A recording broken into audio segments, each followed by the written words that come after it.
বিভিন্ন ছত্রছায়ায় অপরাধ সংঘটিত করছে, এই আন্ডারওয়ার্ল্ডকে কি বিএনপি নিয়ন্ত্রণ করতে ব্যর্থ হয়েছে কিনা? পাশাপাশি সাইবারে আপনাদের কেমন মনে হয়? একটা প্রশ্ন, একজন একটা বেশি প্লিজ করুন। দুইটা অংশ, একটা হলো অপরাধ আর একটা হলো আইন শৃঙ্খলা। ঢাকা মহানগরীতে অপরাধ বর্তমানে খুবই নিয়ন্ত্রণে এবং সন্তোষজনক পর্যায়ে। এপ্রিল মে মাসে যে হারে ছিনতাই চাপাতে দিয়ে দিনের বেলা রাস্তায় ট্রাফিক জ্যাম লাগলে করতেছিল, সেই ঘটনা এখন নেই। মোহাম্মদপুরের অবস্থারও ব্যাপক উন্নতি ঘটেছে।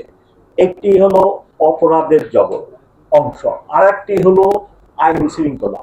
আইন শৃঙ্খলা অংশে আমরা বিগত বছর বা গত এক বছরের বেশি রাস্তার আইন শৃঙ্খলা রক্ষাতেই ব্যস্ত সময় কাটাই, এবং এহেন কোন গোষ্ঠী নাই যে তারা তাদের দাবি দাওয়া নিয়ে রাস্তায় নামেন নাই, শুধু আপনারা বাদে।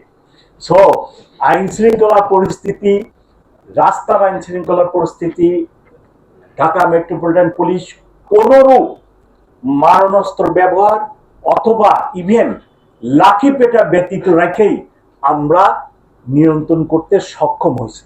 ঢাকা মেট্রোপলিটন পুলিশের পলিসি, আমরা কোনো মানুষের গায়ে লাঠি দিতে চাই না, লাঠি দিয়ে আঘাত করতে চাই না।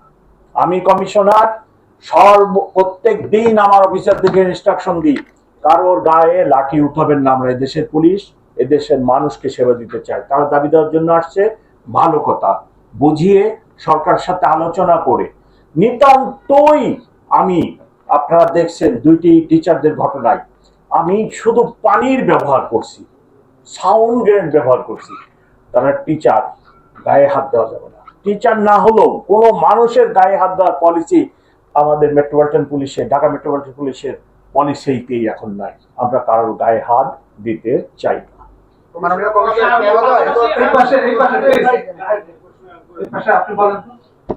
কমিশনার মহোদয়, আমার নাম চিশতি আব্দুল, আমি চ্যানেল ওয়ানে কাজ করি।